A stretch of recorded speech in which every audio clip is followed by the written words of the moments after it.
Our meeting October 15th, 2022. We'll start with the Pledge of Allegiance. I pledge allegiance to the flag of the United States of America and to the republic for which it stands, one nation, under God, indivisible, with liberty and justice for all. We're going to start the meeting by swearing in our committee record has come out on a Saturday morning. We thank everybody for that. Yeah. And we'll welcome the commissioner. Yeah, absolutely.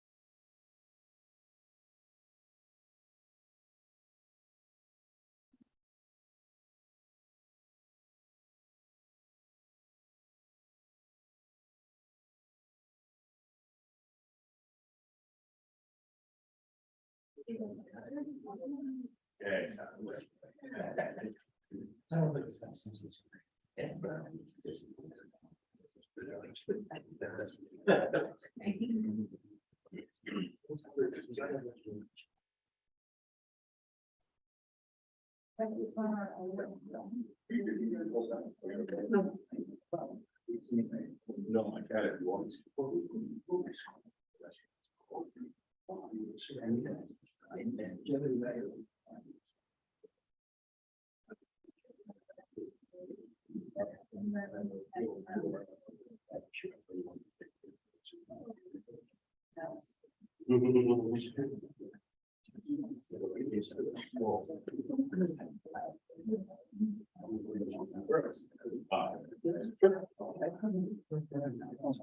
If you'll place your left hand on the Bible, raise your right hand and repeat after me.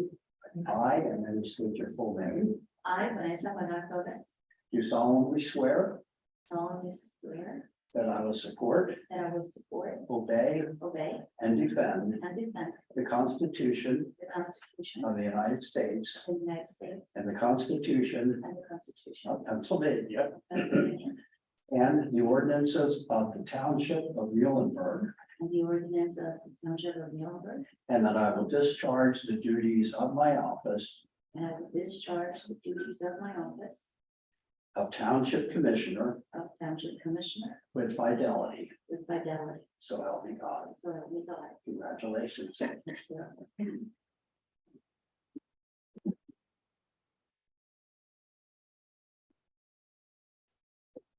Now I can go back to bed. Thank you, John. Greatly appreciate it. I'm going to go to the Township, Muhlenberg Market. Oh, there you go. We get together there. It's working out well. Nice to see everyone. Thank you. Thanks.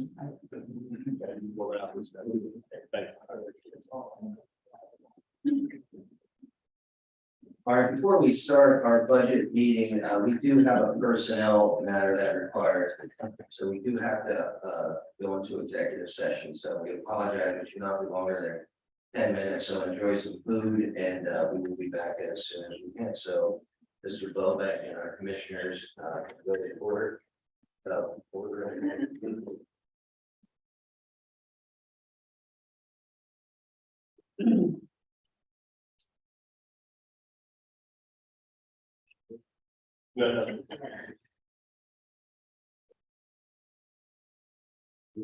Oh, yeah.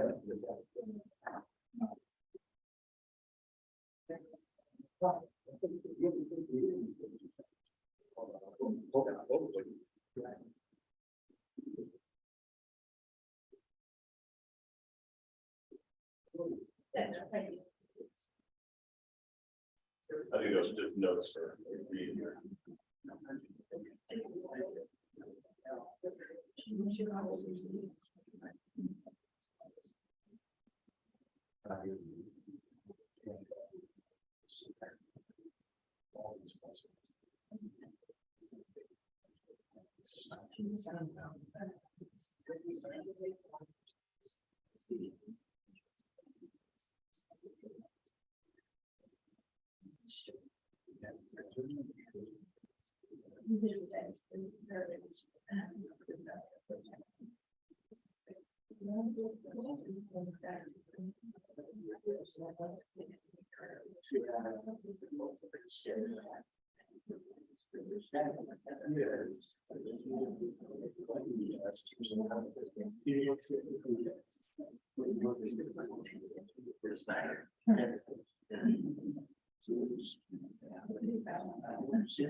Alright, well, we're gonna go into our budget presentation, as if you've been here before, we have a pretty informal,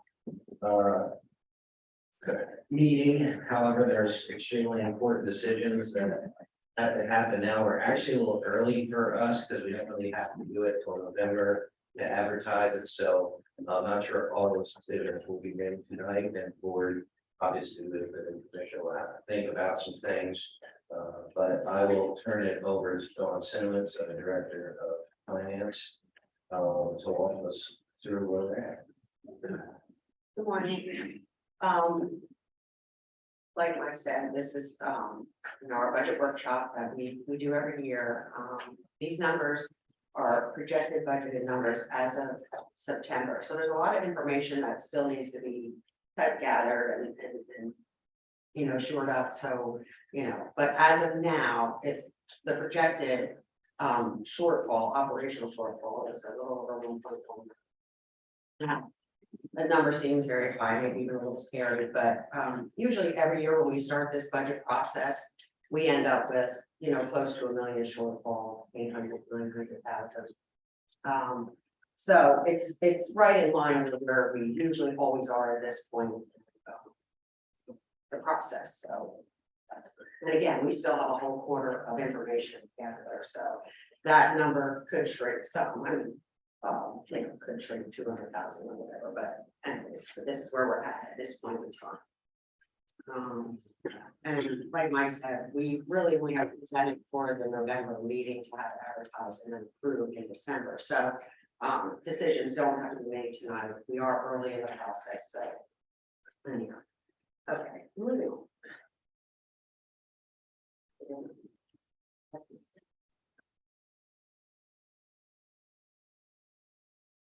So the general fund is the biggest, it's the operation fund of the township. The major resources are obviously your real estate tax, your 511 taxes, which are all your other taxes from businesses, your earned income, your business privilege, real estate transfer, and your local service tax. And then we also have program revenues. Our biggest one being in that area for charges for services is our trash and recycling.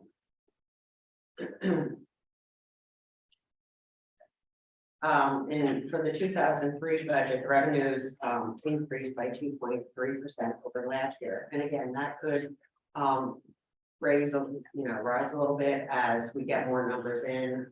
October is a big month for us to get revenue in, because a lot of the taxes from businesses are due because the quarter ended in September, so they usually get those monies in October. Your Act 511 taxes, those again are your business taxes. They increased by 1.8% over last year. These are the budgeted revenue numbers. And then the intermunicipal agreement that we have with the water authority, it increases this year by 40,000. So we'll collect 540,000 from them. Let's see. For payroll, the biggest expenditure for the township is obviously personnel, which is at most places your personnel costs. We'll have pay increases per the collective bargaining agreements for both police and Teamsters. We usually put a 3% increase for all non-union employees. And this year, I don't have the true number of what our medical benefits have increased yet. I'll probably get that in a few weeks. But I budgeted 4%. Usually we're right around that area, so hopefully that's a good number. So as you see, our revenues are coming in at 15.8 million, expenditures are 16.9, which gives us the operational shortfall of 1.1 million. Now, the township revenues are primarily based on taxes. So last year we increased taxes by 0.2 mils, 0.2 mil. So we're at 4.6 mils for real estate tax for the general fund. The 2% local service tax that's collected from businesses or employees, 0.5% for income tax, which is shared, well, 0.5 is our portion, but we do share that with the school district, and the same with the real estate transfer tax. Business privilege tax and property tax is 0.75 mil on retail services and rental transactions, and 0.5 on all wholesale transactions.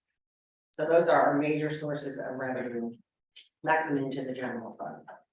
So I'm just for our real commission, is 1 mil still about 1.2 million for us with tax dollars? Yes, actually, but based on last year's assessment. So, yeah, I would say that, I can't remember. Yeah, a little under, it's 1.1. Yeah, so. Yeah. Just so you get an idea of that, it's which would be $100 on a $100,000. So, then this is just showing the budgeted impact to the, on the 15.8, like 32% of the 15 million projected revenue is from real estate tax. 3% from transfer, 18 from earned income, business privilege is 6%, local services 4%, and then our using taxes only 3%. On the other side, charges for services is our major source there. It's 25% of that budgeted number. And like I said, the main part of that being from our recycling. So as you can see, interest income has been very low. Now this year we did, the commissioner had given me permission to invest some of our reserve. So we went with Liggett, and we have really good projections for really increasing our interest for next year. So, yeah, so. And then this slide just shows our budgeted revenues compared to what they were last year.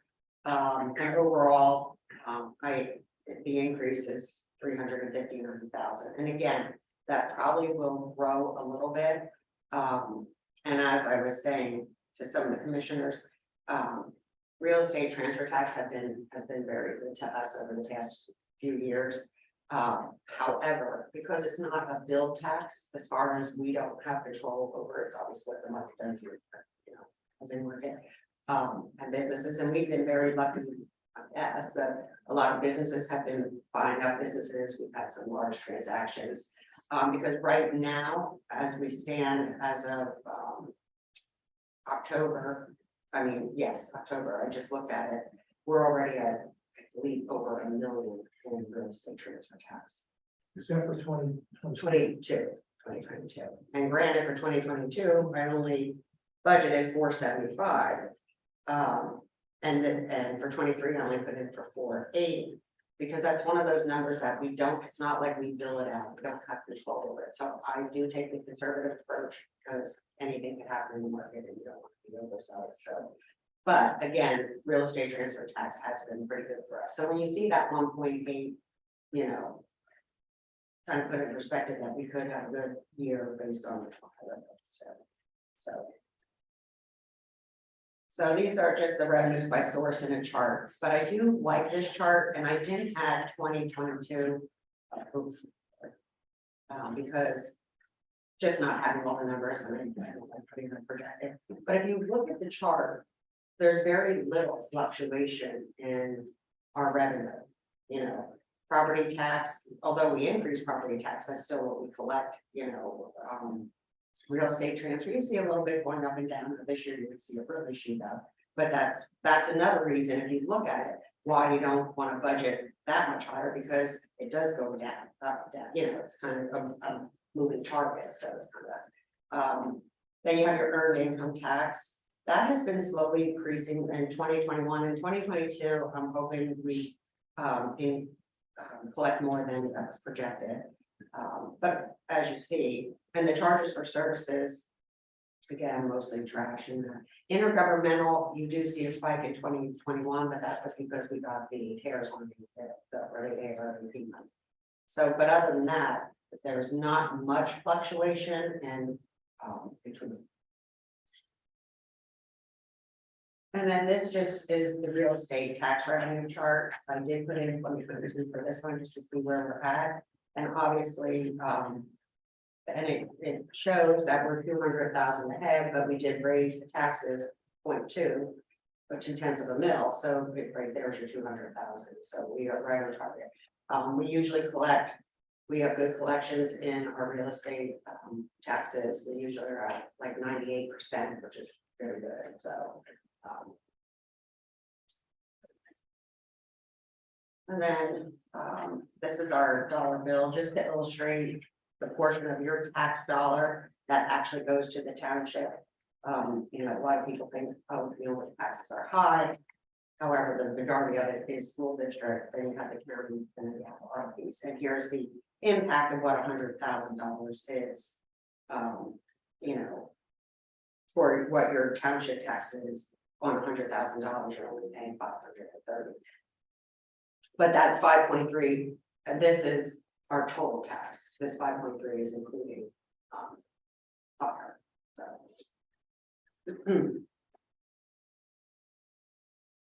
And then here we just put the real estate tax comparison of where we fall based on our other municipalities that are around us. And you can see we're not even in the middle, so we're still pretty low compared to some. So, and this is just on their general purpose millage. Doesn't include any street light stuff, which we can't do, or debt service and all that. It's totally the general purpose, no fire. And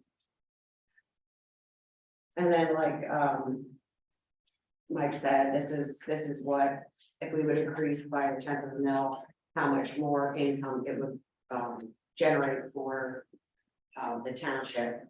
And last year's assessment was 1.1. So then and now we move on to the expenditures, the total budgeted expenditures.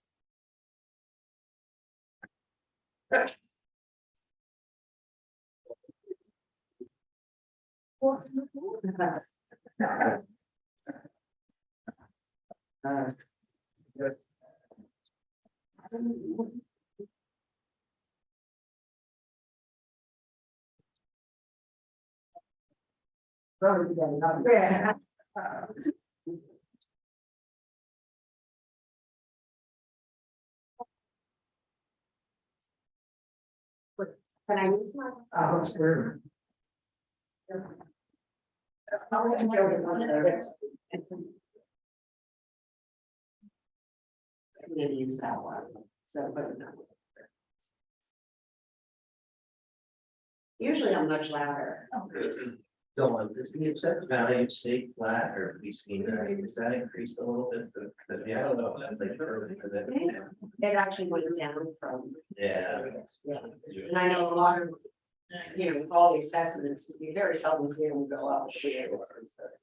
But I think from 21, this went down. We have not seen as many reassessments as we have this year. Wait, what's that? We haven't seen as many reassessments as we usually. Well, we usually do, you know.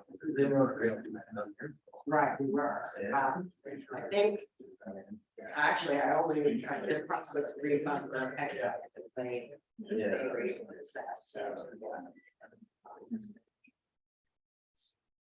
So hopefully we get a number for the, and we see a little bit of increase. Yeah.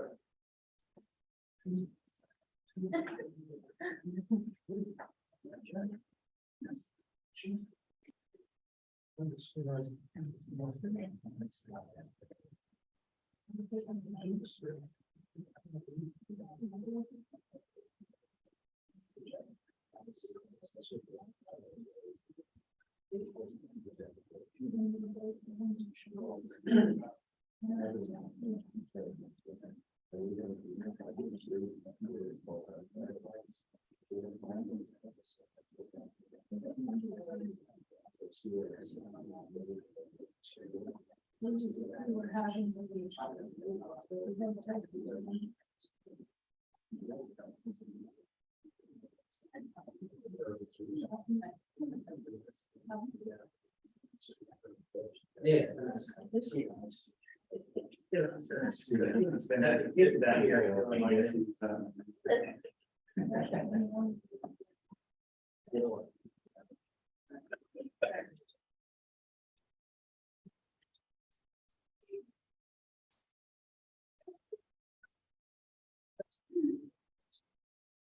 Normally we have worked it up there. Well, It's how we're it's missing, been. yeah. Everybody, but it's- Yeah. Oh, that's what you say. Yeah. That's a good point. We should be. Yeah.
I mean, I hear it.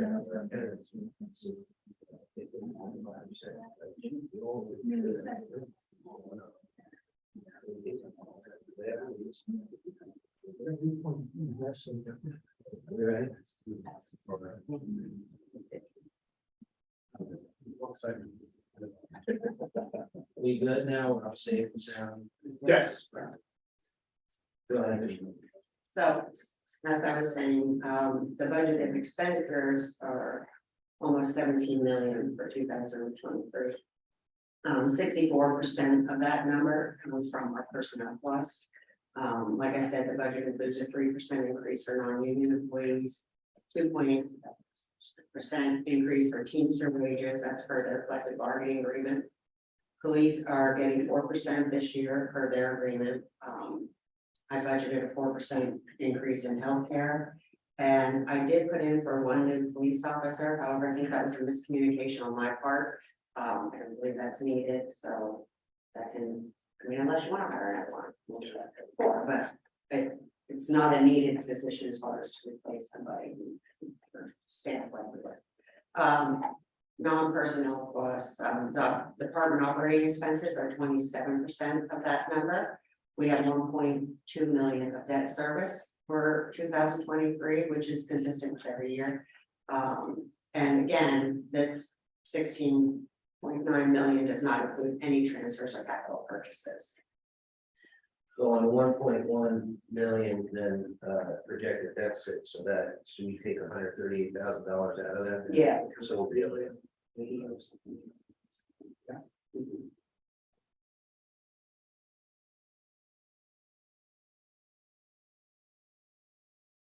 And here it is, broken down by the department level, basically, or the service of what the projected is, what it, and then the variance of the two. Police, public safety went up, probably the highest, but they do have the highest payroll, and with the 4%, you know, it's projected to increase 488,000. So that's one of your bigger ones. Other than that, you know, mostly they stay consistent. Engineering codes increased, but that's because we had changes of personnel where we put them. It's not so much an increase in as far as that, it's just moving people. So that's why general government was down here. So other than that, it basically stays consistent. I know, you know, the department heads are very good at, you know, not really adding things just for the sake of adding things. They stay kind of consistent where they are. They project, yes, our increases because of, you know, inflation costs going up, but it's not like they're over projecting for things that they don't need. So. And then here we just have the chart, like the revenue and expenditures by the audit. You know, I broke out the salaries and wages versus benefits, then I did pension separate. And again, you can see they basically, you know, fluctuate a little bit, but they're not, you know, off the chart, you know, that far out of line from year to year.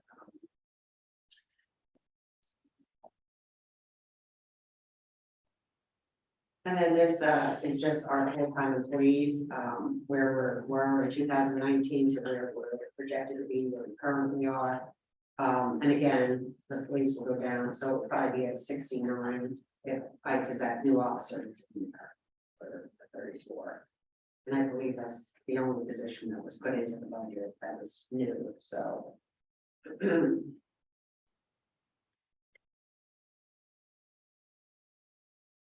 And the current number isn't technically what was budgeted last year, it's currently what we have, because people have left, so we have some positions we need to fill, so it's not a budgeted type number, it's a real number.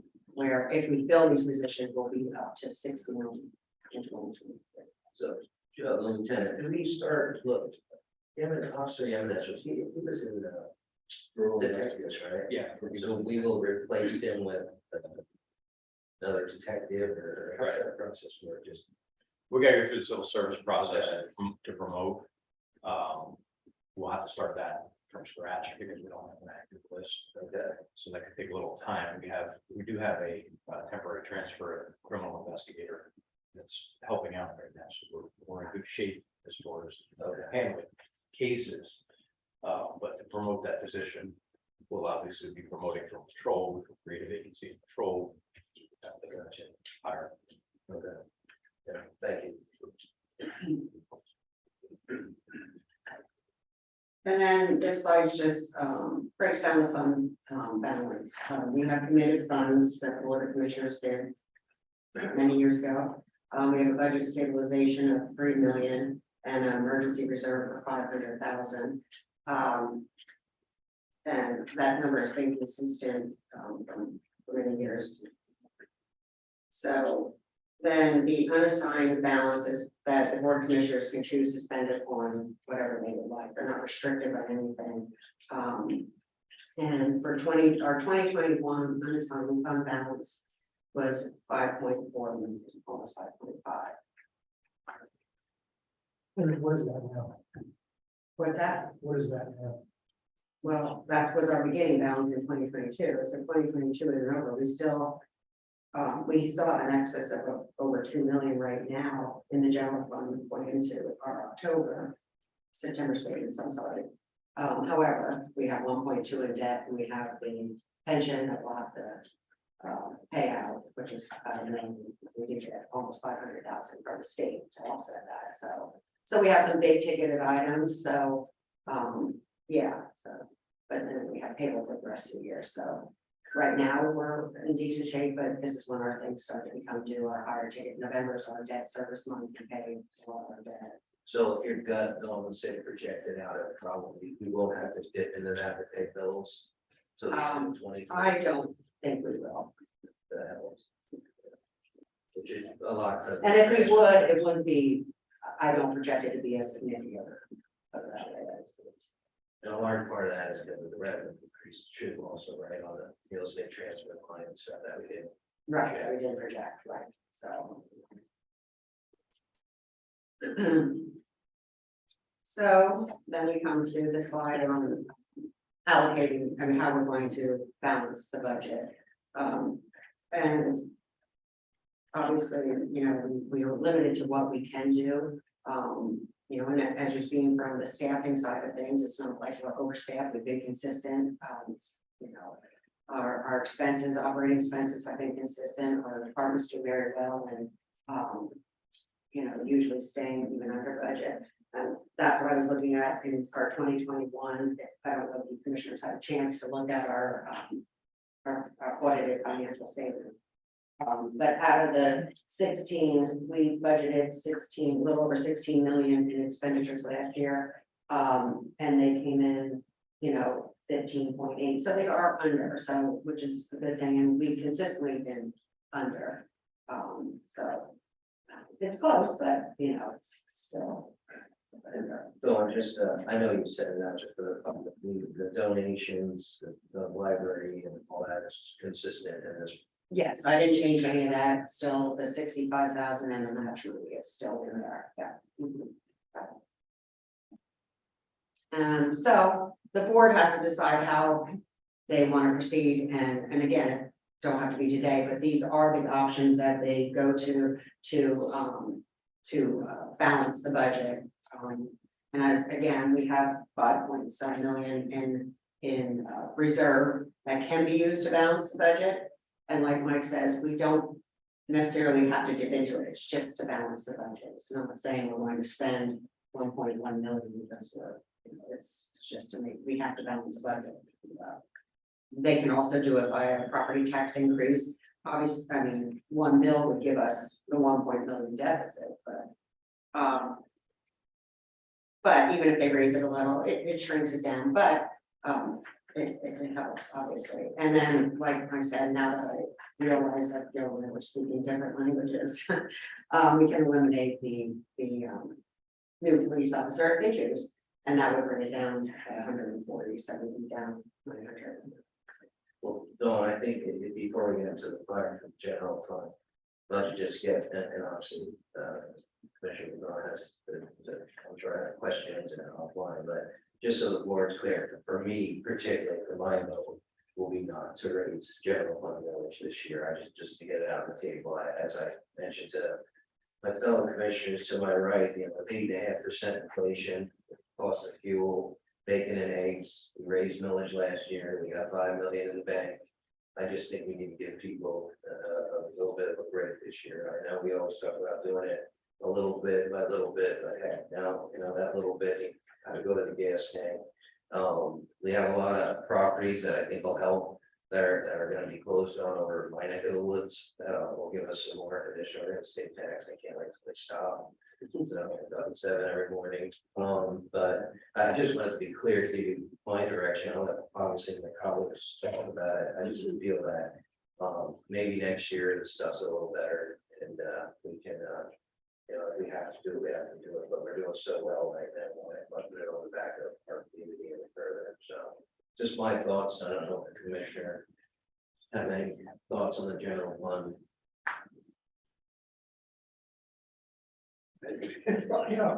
I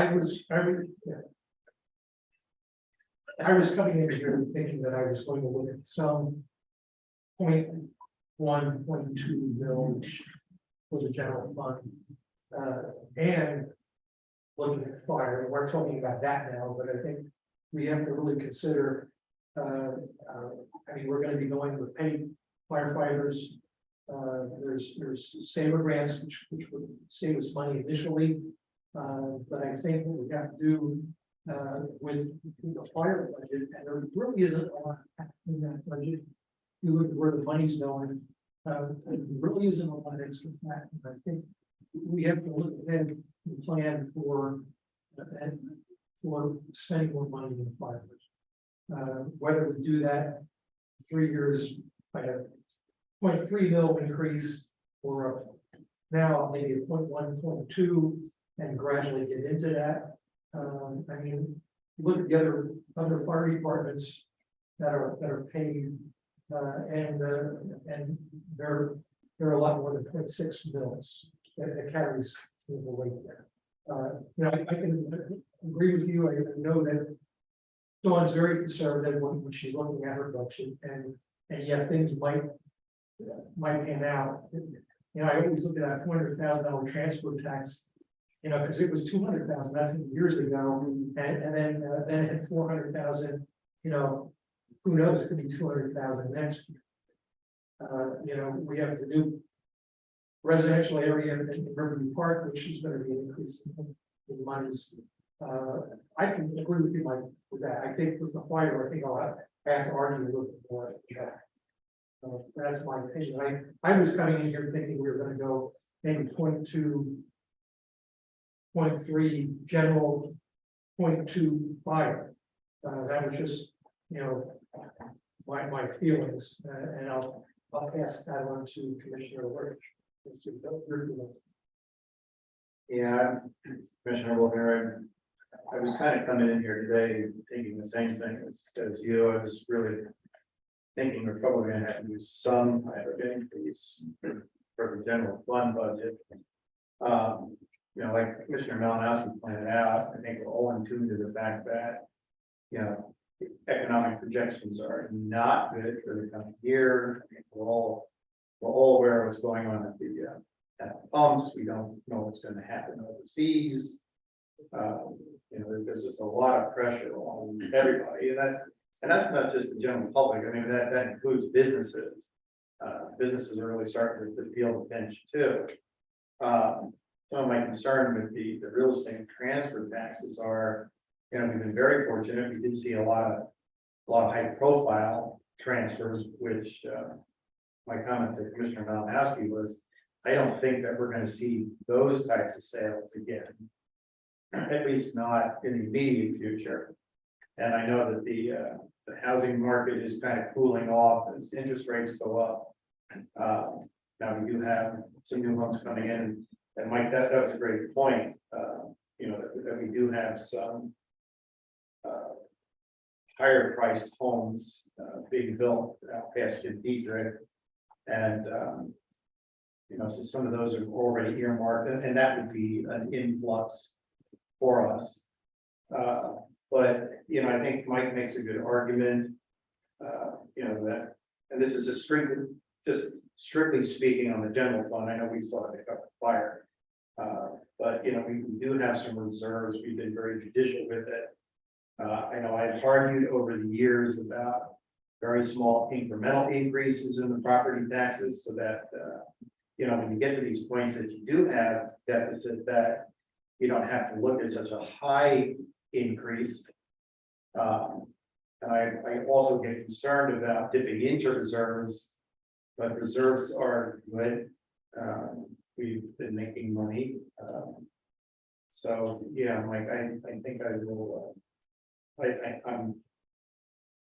I'm taken to your argument that you know, I think we can get through with the general fund with no increase. You know, use reserves as judiciously as we need to, but I think that's the proper thing to do, just with the uncertainty in the economy, and knowing that residents and businesses in the township are already going to face it up here. And we are hoping to have a, you know, with the real estate transfer tax coming in so much higher For this, for this year, you know, because I just got yesterday October's statement that we'll get in November, and it was another, you know, 70-some thousand, which is a lot for us. I mean, that's, you know, there were some big $1 million businesses transferred, you know, stuff like that. So, you know, people think that's small, but you realize it's only 0.5%. So that's a big, you know, years past, we would get like on average, maybe 20 or 30 some a month. You know, now you're getting into the 100,000. So hopefully that number even grows and helps with building our reserve going into 2023. So it's, you know. and this is not to say that we're not going to see any kind of economic development in the township. I mean, there are still plans in place. There are plans moving forward. You know, some nice things looking to happen along 5th Street, as you know, have been discussed at planning commission meetings and zoning hearings. So there are things that are still taking place, and there's really nice things that are going to happen. I just don't. I think it will slow down a little bit, but there's still some good things on the horizon. I'm obviously the new one here. So looking at this big number, so it's shocking, and when I see red, I was truly concerned. But with your explanation and general fund, I have a better understanding. And I am in agreement with Mike. I don't see the need of doing it an immediate increase right now, putting that burden into our residents, at least this year, because everybody's being affected. And the numbers are looking pretty good. Now, the only caution, and I say this every year to the commissioners, and obviously I think operationally, although right now it's showing 1.1, and again, those are very raw, you know, numbers, and things fluctuate within the last, it could come down considerably, and then the year could end up being fine, just like in 2021, we had it budgeted. We had it budgeted after, I think at the presentation last year, it was like 950. That was the thing. When it actually came down to it, we did a budget, we still had a deficit, a budgeted deficit of 485. Even without getting the ARAP money, we weren't in the red. The only thing that puts us in a possible where I won't even say deficit because we weren't in an operation deficit, is because we fund our own capital. So I caution when we're spending capital because, there's times, and again, we have the reserve to do it. I don't mean it that, but that's what puts us sometimes, where we did, like last year, we transferred 770,000 into, for capital expenditures, which you need, but I'm just saying, that's where, when the tax increase comes in, sometimes it's not just for the operation, it's for things we need to do within the township, fix our roads, or, build a salt shed, things that we want to improve and make improvements, so that's why it's nice to have this fund balance, because we are able to fund our own, capital projects and stuff like that, so. That's my wish.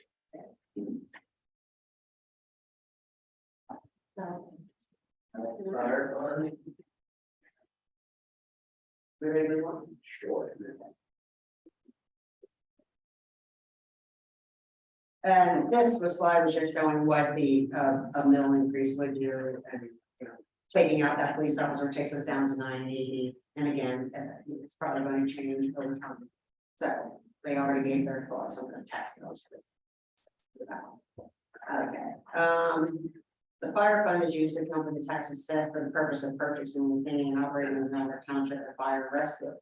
Obviously, their major source and basically their only source of income is the 0.6 tax mill that is assessed on the property. They do get fire relief money. However, that's money that has to be used specifically for certain things, and it can't be used for, and the township is not in control of that money. There is a board and a committee that's in charge of the relief money, but they do receive money from the state to offset some of the costs that they can purchase some things, like they can do training, protective equipment, stuff like that, so. And then this is just the mill comparison to other municipalities that assess a fire tax. And again, we're low in the scheme of things. Now, some of these do have paid departments, not all volunteer. However, I was just letting you see where township falls compared to other municipalities. And like I said, that we have the 0.6 million attached to it. The fire option 1 budget was prepared with no tax increase. It was the hiring of a full-time chief with benefits. That is a change from last year. There's no change to the budget of the part-time and daytime staffing program at the stations. And there's no increase in the annual stipend of the 60,000. So this option 1 budget, the main change is the hiring of a full-time fire chief versus the part-time, and now we included benefits for that person. So, looking at that, we would have a deficit. Here's our revenues, and like I said, it's mostly all just real estate tax, and it's projected at 679,000, and then the expenditures come in at 758,000. And the deficit is going to be around 79,000, and that's with the hiring of the police chief. The fire chief, sorry. So this just demonstrates what I just said. Then there's fire option 2. If they this one is prepared with no tax increase. This was the hiring of a full-time fire chief with benefits and 2 full-time career firefighters with benefits. And again, the stipend is staying the same for the volunteers. That would give us a projected deficit of almost almost 200,000, so $190,000. But your revenue remains obviously the same, and your expenses increase for the full-time positions. And this just illustrates that. And then again, the tax millage slide, basically the same, obviously the increased tax, what increases the revenue that we would receive.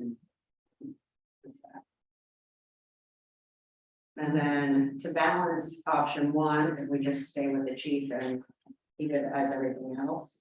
They would, a point one would cover the deficit and projected give you a little bit of a surplus of 35, almost 35,000. And for option two, to balance the budget, we have to raise the point two and multiply it as point two. So for the next slide, I'll let Jim speak if he wants to regarding the grant, since he did some research on that. So at the last, fire company.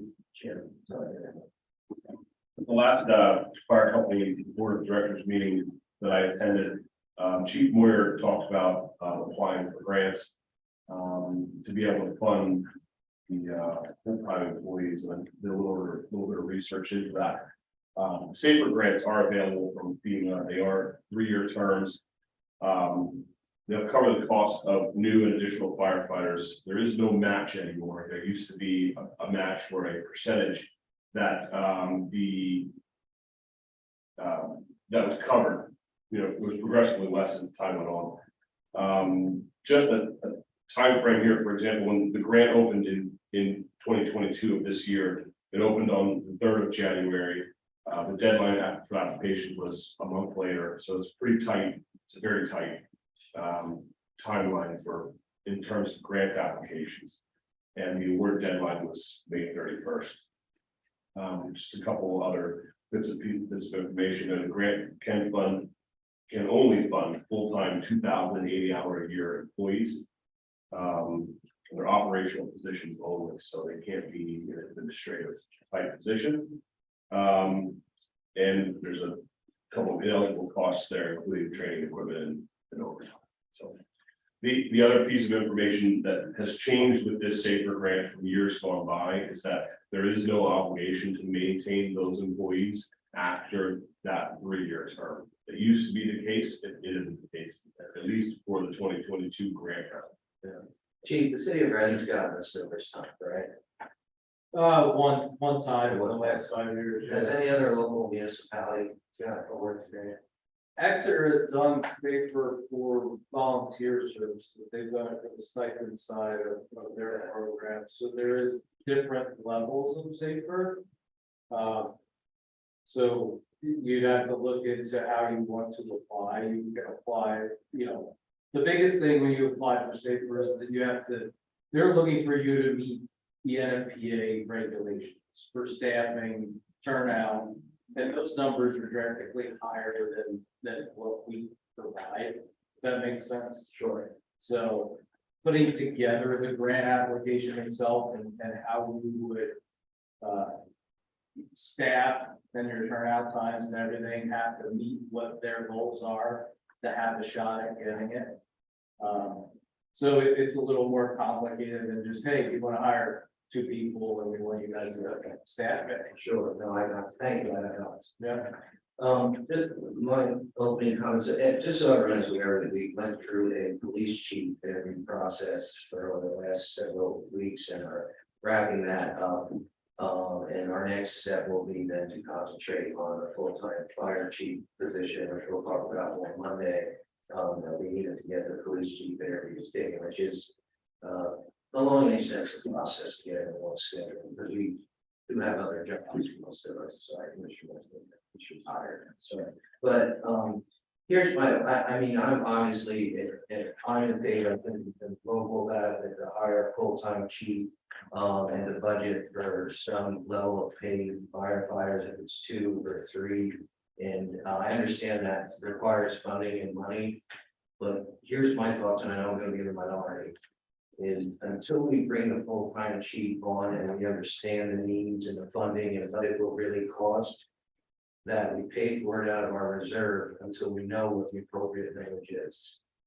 And then we fund it appropriately, because right now we really don't have any idea until we get the full-time chief and give us a 5-year plan of apparatus, what we need, what we should pay for. So just to arbitrarily say, oh, we're gonna throw another mill on it, probably isn't ultimately what it'll cost. Commissioner Wolfinger wants to look at other different sources of funding, correct? Commissioner Wolfinger than just taxes.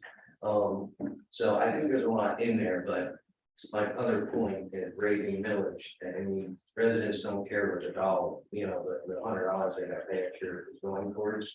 We wish they would care more, but they just know they gotta pay more.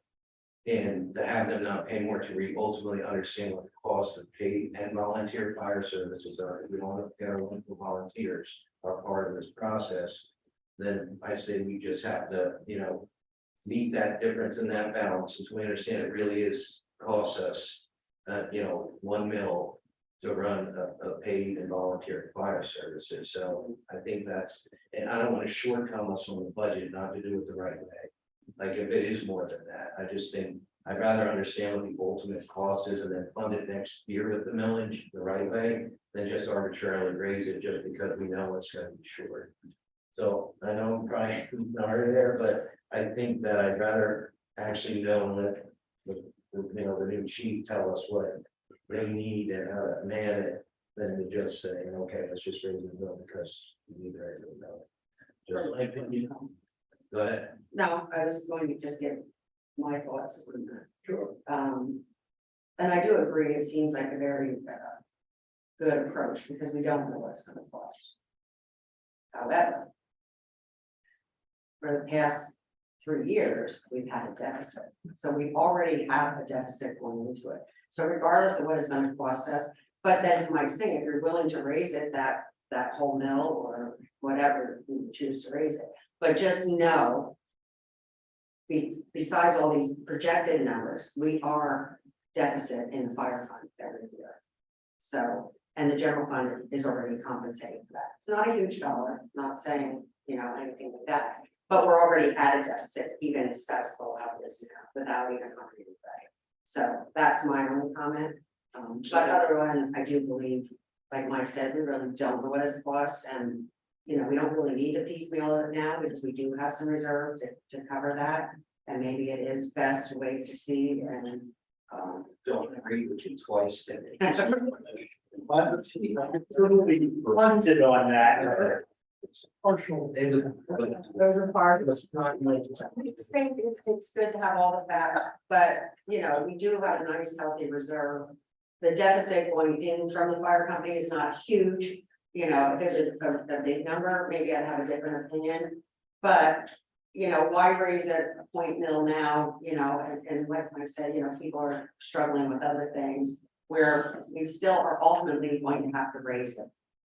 Once we get the pieces together and decide what direction the fire company is going to go into. You're going to have to raise. And Not the, maybe not this year, but you. not that we're even close, but by the first class township code, we can only allocate 3 mils of tax dollars to fire services. That's the state law that we have. We're nowhere close to that. Right. But when we start to get into career and mix. Yeah. And apparatus and new replacement and equipment, it's gonna go quickly, so. Yeah. But That's my opinion. have we not talked in the past though about combining the fire expenses into the general fund as opposed to having a separate fire fund? We can, because back in the day, the fire fund used to be a major fund, so it had to be its own fund. It can now fall under the general fund, which is why the general fund picks up the pieces for, you know, the thing. But I also think it's best to keep it separate, because especially if we're going to go career wise and have the tax increase. And because it probably will go back up to the major fund then, and it will have to be separate anyway, so. So that's all, you know, classifications. If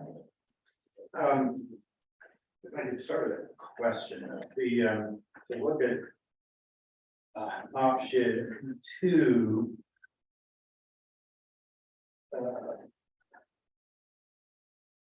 The recommendation there is for 2 full-time career firefighters in addition to a full-time chief.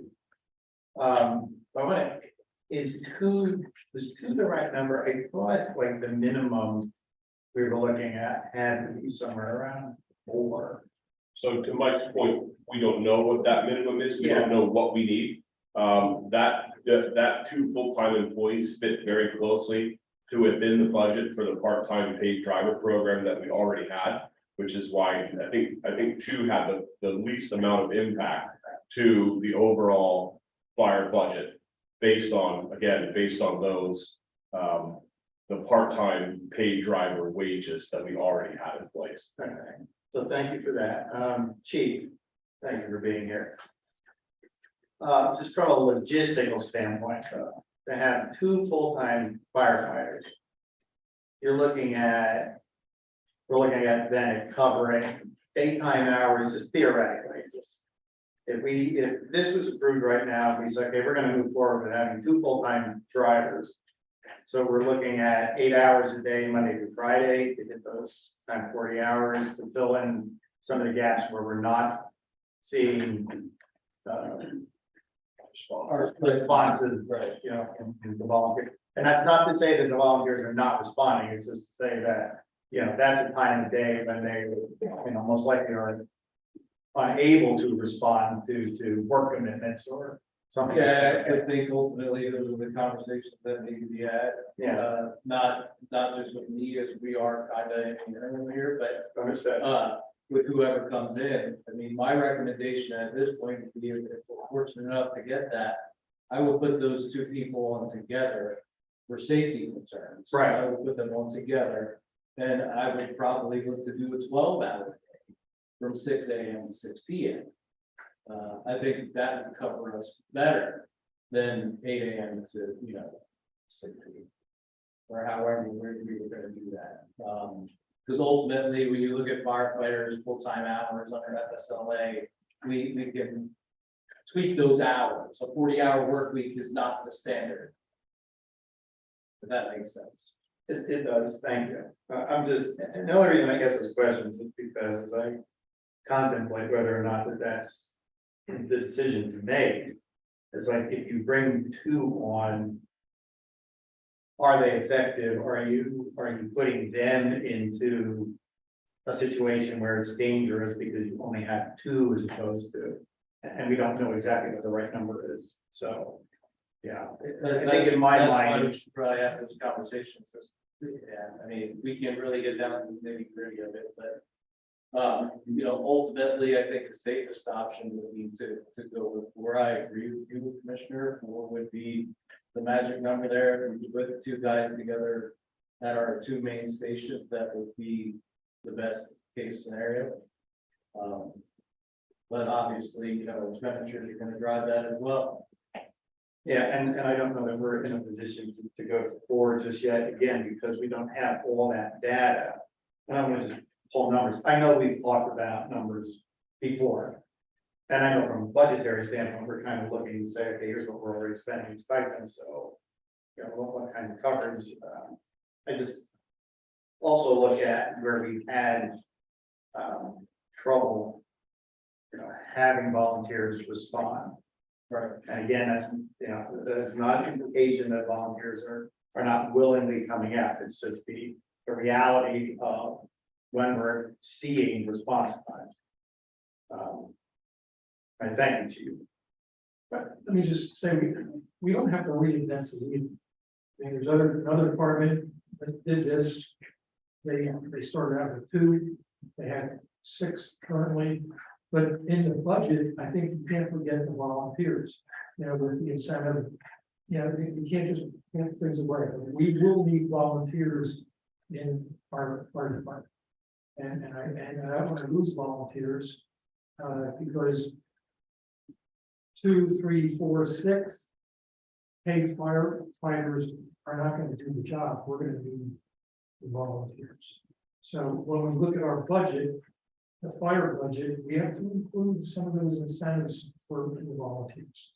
And that's why if you look at the different municipalities across the board here, where Muhlenberg is 0.6, I mean, it's obvious, I think that 0.6 is not going to make. When we get our fire chief in here and saying what he or she needs. They're gonna need more. You know, it's nice to say pull from the general fund or pull from the 5 million. I remember when that 5 million, 7 million.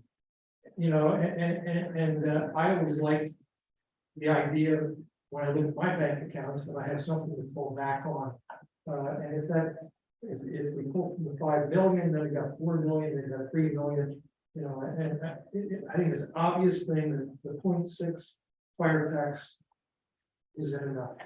Now, like I was talking to Commissioner Malinowski, you know, I feel a lot of times that, you know, the village is a little bit unfair, but we have trash out there that we charge per household. You know, with the fire department, we have a village, which we have, if you own a $300,000 home, you're paying 3 times as much as we're paying $100,000 home, and is that fair? You can make arguments either way. Maybe there should be just a blanket fire bill. I don't know, that'd be tougher to collect, I guess. You know, but I think looking at the big picture here, 0.6 mils isn't enough. You know, I know the chief's fighting, you know, to stay within his budget. First year, he was $100,000 over. You know, you know, I'm not here saying you got it, you spend it. No, you got to be frugal. But I think, you know, when we get the safer grant, we get some free firefighters. You got to keep in mind that down the road here, we're going to be paying for these guys. You know, that's why I put a 0.2 millage. Some people say 0.1, you know, maybe it's only 0.1. But I think we need to increase that 0.6 to something other than what we have right now, because right now it's not enough.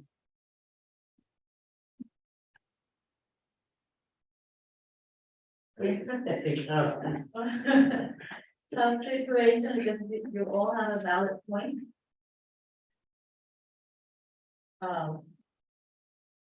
Definitely under budget, I feel, but I also like the plan and not knowing what it's going to be. But I know that Commissioner Wolf again is correct. It seems very under budget for what we need. Can I ask a quick question? Steve, are you looking at, are you more in favor of option 1 or option 2? If you're looking at 0.2 million, are you thinking option 2 that we bring on a full-time chief and 2 full-time drivers, right?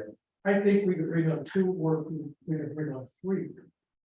With keeping in mind that with a safer grant, we're going to be getting those guys very cheap. Though, I mean, there's no guarantee to get the safer grant. Right? That's a big question mark. I mean, we talk like we would get it, but you know, there's an awful lot of competition for that funding. I think if you plan it, you have to plan it that we would fund it. If you get the grant, you know, that's just a bonus. Yeah, I just think, Commissioner, well, I don't mean to say you're making my point for me, but you're kind of are, because we don't know if it's 2, 3, 4, 5, 6. We just don't know until we get all the data. I don't even know what the apparatus schedule looks like right now. And just arbitrary, we know it's underfunded, it has been forever, and we know it needs more money. But I think we need, like, the reason why we went, to a full-time fire chief, and was because we want someone to guide us in that direction, to tell us what it is, to tell us what it costs. And so just in this time, I go back to the point of the time, just to arbitrarily just say, well, we think you need 3 and you need this, and here's 2 extra mills. There's no really, to me, I can't come to it. We're just throwing money at it. We don't know what it actually costs because it is underfunded. But don't forget, when you say soaking down that reserve, our rainy day fund is $3.5 million that we have. Right. So we really have $8 million in the bank. That 3.5 was set by a board a long time ago, to make sure that if we ever had that opportunity. to my point, if we're gonna hit the residents, I think generally residents are struggling right now, business owners are struggling right now. I know personally how that is, and I just want to make sure that that 0.2 mil, they're underfunded and they need money, I understand it, but I would rather have the professionals tell us what that number is. And then next year, take the appropriate action and commit to that, as I would, to say we need 0.3 more mils. And I think that that's just my opinion and my vote. And I understand your point completely that it's underfunded. And Vanessa's point, I just want to give people a break this year. So maybe not this year. That's Not this just year. my- It's gonna happen, but not this year. I hear you, but what you're saying is, we're $900,000 in the red for the general fund. And we'll pull it from our 5 million. We're gonna need money from the fire department, for the fire department, we'll pull from. But the $5 million is the most taxpayers' money. So if we have it, why should we just be sitting on it? Just so there's an easy access to it, if in fact. we need it. Because we're going to. Oh, yeah, I don't disagree with Steve, and if the majority of the board decides to raise the millage, I completely appreciate the argument. I think sitting, and I don't like that, our water authority, it's $37 million. I mean, like stuff like that's just, it's ridiculous. Well, I need a clarification. And forgive me for going totally blank here at the moment on this. Can we use reserves for capital expenses also? That's all. That's all, thank you. Just sitting here, my wheels were just spinning on that. The reason I ask that is, or kind of raise this point is, there are other ancillary expenses that we have to consider too. I mean, I know that and I'm not talking about things that are already on, that will be coming up in capital purchases, but, we also have to take a look at, fire apparatus, where we are with that, we have to get a good handle on where we are. And, I know that the station houses themselves, there'll be some repairs and things, that we're gonna have to inherit too as we move forward with that. So just want to kind of keep that in mind. I like the idea of kind of looking to maybe bringing on to at least a minimum of 2 full-time drivers, just to help augment, the work that the volunteers are doing and the times that they can't meet the calls that we have. I had a couple of volunteers approach me at the, when we were at our last Christmas party that we were at, and just talk about the amount of time that they're putting into that they need some help. I tend to agree with Commissioner Wolfinger here that I know that, we have the budget. I know that there's funding, there's always the reason to have that, some of that additional funding. We don't know what kind of emergencies and things are going to come up. We know that there's already a deficit. I'd be willing to maybe go 0.1 to at least cover, the cost of the chief, and then maybe dipping into the reserves to at least be able to bring 2 full-time firefighters on, at least to help augment some of the holes that we have. Knowing that, we're going to bring on a full-time chief, knowing that there's a deficit there, sooner or later, you're gonna have to pay for it. I think I'd be in favor of at least 0.1 increase to cover the chief, and then use reserves to cover 2 full-time firefighters. We got a month to think about it. And for Vanessa to gain even more information, because it's a welcome. It's a big Decision. decision. I'm trying to help, move the fire department in a more professional direction. We already started that, chief lawyer part-time. Now we understand the need to supplement our volunteers and how much time they put in to make sure we're doing what we're supposed to do. And we wish it was the decision, because it's these other ones. So anyway, I think if that's fair enough, the comments, we can move on and then think about it. We're here Monday. We can talk further if we have more questions about it. And unless anyone else has any further comment on that. I mean, I would play out and make it proceed. before, the different. Now we'll just move over to our, state aid. We did receive our notice, so this number that's on here for state aid is the true dollar amount that we are getting, for our state aid, $623,624,000. What we pay for out of state aid is, streetlight bills for the township. And, we pay, the electrical, and we pay debt service on a 2015, loan from the state. That will be, we'll have, after next year, we'll have 2 more years that will be paid off in 2025. So, but again, the money we get from the state covers everything that we pay for the state. It's been a long time since, we had to use any general fund monies to do anything. We are building a little bit of a reserve there. That's something, the commissioners will want to think of, sometime. Maybe to utilize it for something that's allowable under that, or just let it grow for a little bit, but you can use it for other things. But yeah, so that's really all that I was just to let you know that. $51,000. No, that was the budgeted one. I didn't add the where we're at, which I should have done. I didn't include what we already have in that thing, but that was okay. These were just budgeted, but I think we're gonna end this year with the 60, but it is a growing number. I can get you that number. It's not huge, I'm just saying. But we have every year now haven't been utilizing all the funds from the state. So that we can. It's not huge number.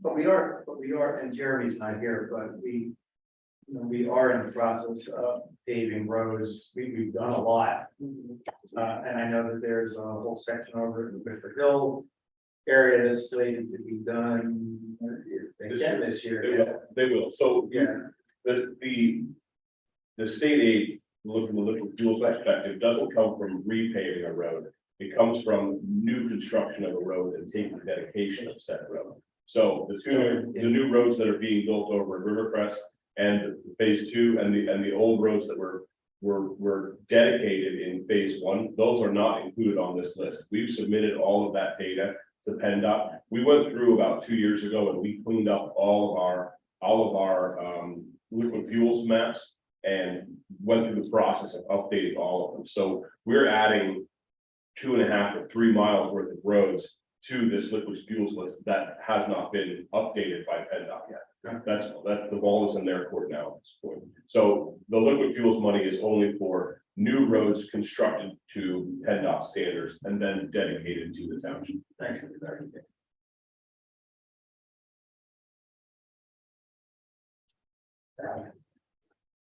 Decisions. That's just for information purposes. And then this is the budget summary of that. And then we will move on to our capital fund.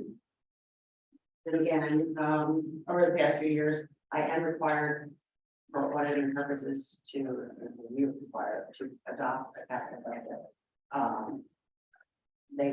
They like to have that because the capital budget is funded by our major funds, so it's classified as a major fund. So any major fund you have to adopt the budget for. Although it doesn't set in stone that because we put together a list of requests that's what you have to do. So we vote on all the individual that. So we just put them in a placeholder, but then they come up for us. If we want to do that, so based on how you're doing, so. But we have to. We're not approving these like right now with the budget. We just have to adopt. So again, as I stated earlier, all the money for our capital in recent years has either come from grant money for the street highway. We haven't issued debt in a while or restructured debt, but we have in the past taken out some debt to do some major roads or build a building or rehab a building. But normally, we purchase our vehicles through our reserves. We put some of the paving, we put some of the money that we get from the water authority, we dedicated that to paving roads. Sometimes we go up and beyond that, so that comes out of our reserve. So So we do a lot with our reserve and do a lot of capital.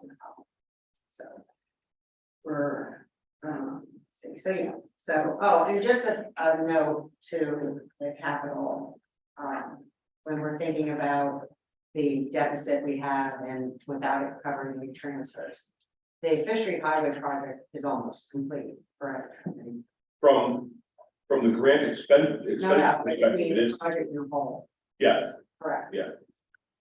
I'm only now going to put in for the reimbursement of that $1 million, so that $1.6 million, whatever that ended up costing the township, is spent. So you already spent that, that's in these numbers, that's in where your reserve is now, so that's, other than the rest that I spent, we spent in 2022. So that $1 million coming in is all money you get to reallocate to other capital projects. So just so you know, yes, so I'm hoping to have the wrap up of, I got all the information together, I've been working with DCD, I got my contact. They do still, I think I gotta still submit things electronically, hopefully it doesn't take months and months to process that. I don't project we'll get it by maybe the end of this year, but I'm hoping for over 2023. So just to put things in perspective, we may have $1 million sitting there that we've already spent for that project. Now we can just disperse that to other things. So we may not have to take out of our reserve to fund capital for next year. We will have that. So what you're saying is, this year, we're actually in black.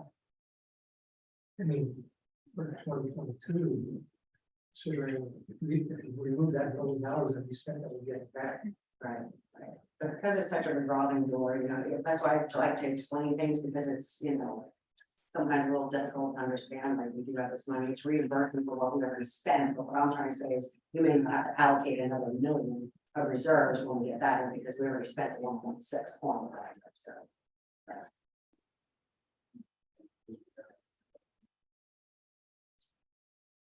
So, then I got a few capital requests, Joe had put in for, 3 patrol cars.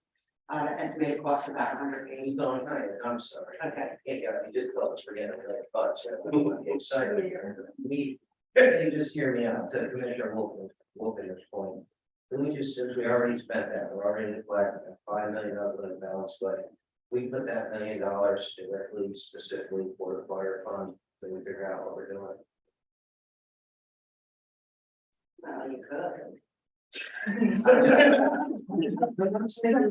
I'm not saying we spend it. I mean, definitely it hurt to the police chief interview process. We need vehicles. We heard that, but we can't think. So we're gonna, I think, have to let the Commissioner Merchant come with that recommendation, but. And I'm not saying that's the number. But would there something to ease that burden until we figure out what it actually costs? I mean, because that money technically is going to go back into, we'll say capital, but it's really general fund money. Okay, so we can. So you can do what you. Just to my point, of maybe he's paying for Commissioner Wolfen here and say, well, we're gonna put this dedicated, not touch it, almost like we did the 3.5 million. For the time being, we're gonna dedicate 500,000, whatever the number is, to fire fund, health fund expenses until we understand what it actually costs us and raise the mill appropriately. That way our residents don't have to feel the pain and additional taxes. Well, correct, and whatever option you, yes, So choose, if you go to that one, I'm trying to convince not to raise taxes. I know, like, we do a lot of capital projects, and there's, No, we do spend almost $1 million. Sure. Sometimes it's less, but yes, you can, to your question, obviously it's gonna go back at the general. Thank you for clarifying that we can use it as we choose. So, anyways, chief put in for 3 patrol cars at an estimated cost of 180, and a detective vehicle estimated 130, so that comes to 210. Public Works Road Program, I put 500,000.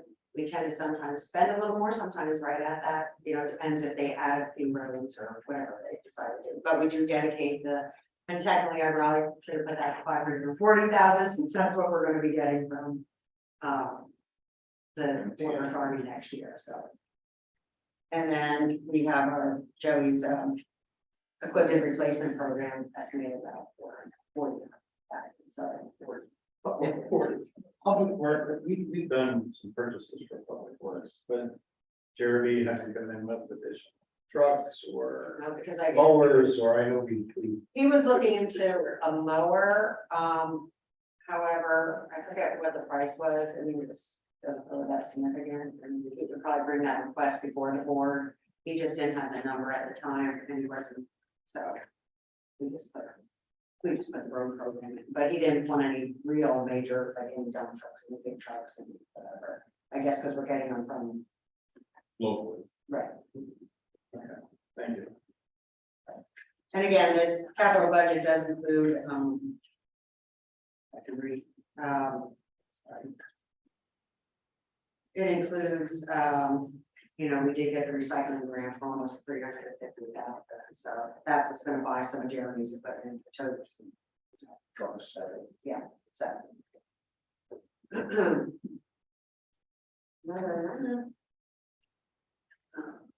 This was the budget summary for the capital, which we discussed, and then this is just what happens next. Our next meeting is November 21st. That's when the budget has to be presented to the board. Then it has to be advertised to the public, and then it's technically approved at the December meeting. Yes. So between now and the November meeting, whatever decisions, and I'll prepare the, and I'll keep on tweaking the numbers. I do project that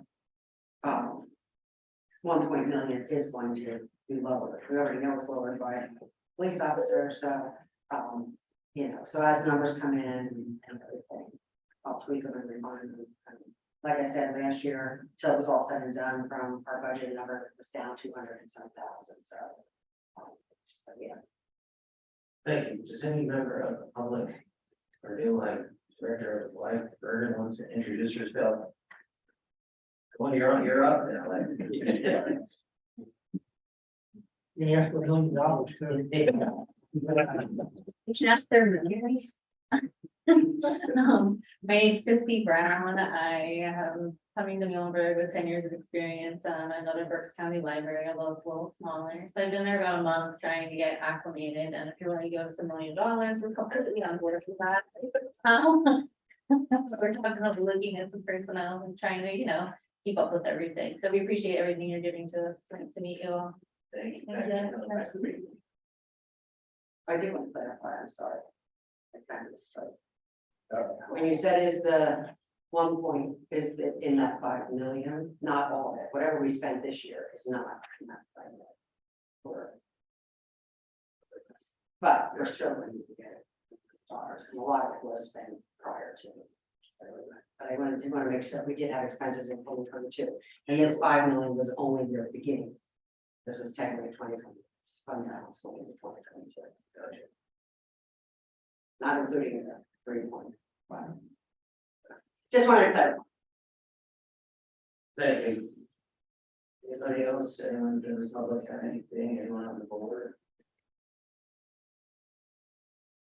I don't know, Mr. Bovek has been saying if we got it done in 2 hours, we can do it on a regular Monday. Say the snow is coming in on Saturday. I don't know, I think it's too important meeting to take a full regular monthly meeting, so that is too much. I'm sorry, folks. There's a lot of material to cover year in and year out, you don't come in knowing exactly what kind of issue you're going to be faced with, the questions you're going to have. I think it's important to have a dedicated meeting to this, and just a thank you to Dawn and to all the staff.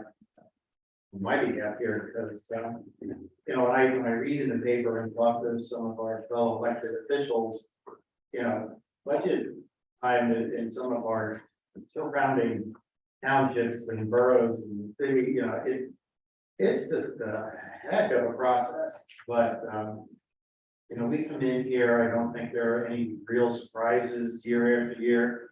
And we kind of joke that Dawn hides money. She doesn't hide money. I think we're very fortunate to have somebody who is as on top of our income and expenses as Dawn is, but also in credit to the entire staff for keeping things in line and being realistic. With their requests, then with a nod to the entire general public. You know, I don't think our budget meetings are nearly as exciting as some of our neighbors, and, you know, I pick on Exeter, but when I look at all the things going on in Exeter, I'm like, yeah, I'm glad we don't have things like that. To Mike's argument, this is, I think, one of the most important meetings in the year. And to have the lack of participants here is a shame. And it's a reason maybe to have 30, 40 people on a Monday to hear what we're going through. And thank goodness for Joey with the owl or the hawk or whatever that is. I mean, there are at least some people can go on YouTube and view what we're doing here, because, you know, unlike other organizations, I think that rubber stamp the requests all the time, and then the taxes go up. I think we, as a board, really scrutinize where we spend our money. And I think the public should know that. And that's the reason they could have a meeting like Monday, to have more people here, or to promote how. You know, because I was getting my hair cut the other day, and the person said, I enjoy your meetings online. And it was like, that's really good to hear, because more people should know the effort that we go through every third Monday of the month. And the staff to make the dollar go as far as it happens. So that's maybe a reason to do it. I'd like to thank you, Don, because coming here with all these numbers is, it could be a lot, and you made it very simple. And I appreciate that conservative approach of yours and make our decision making a lot easier. So I just wanted to say thank you. Enough that's today. Try the Penn State game. Go, Bill. Hey, yeah.